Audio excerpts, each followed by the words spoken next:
Ramin müəllim, belə bir fikir var ki, deyirlər həccə getməkdənsə kasıba əl tutmaq daha məqbuldur. Bu söz barədə nə deyərsiniz?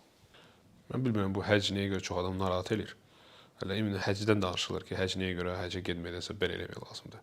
Demirlər məsələn, yeni il keçirməkdənsə kasıba əl tutmaq lazımdır.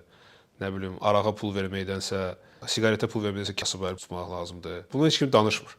Bu həcc müsəlman üçün ömründə bir dənə ibadətdir. Bunlara bu ağır gəlir. Ya da məsələn, qeyri-müsəlman ölkələrə getmək, gezmək, orada minlərlə, on minlərlə dollar pul xərcləmək, orada keyf eləmək demir ki, bundansa kasıbı əl tutmaq.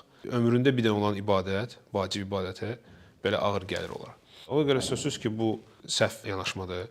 Həcc müsəlman üçün ömründə bir dəfə etmək vacibdir. Və lillahi alən-nasi hiccul beyti men istata ilayhi səbilə. Biz Qurana inanırıq. Quran bizim kitabımızdır. Allah Subhanahu orada deyir ki, insanlara vacibdir bir dəfə həcc eləmək. Kimin imkanı var? Hətta burada imkana baxılır. İmkan varsa gedirsən həccə. İmkan yoxdursa vacib deyil sənə. Amma sənin imkanın var.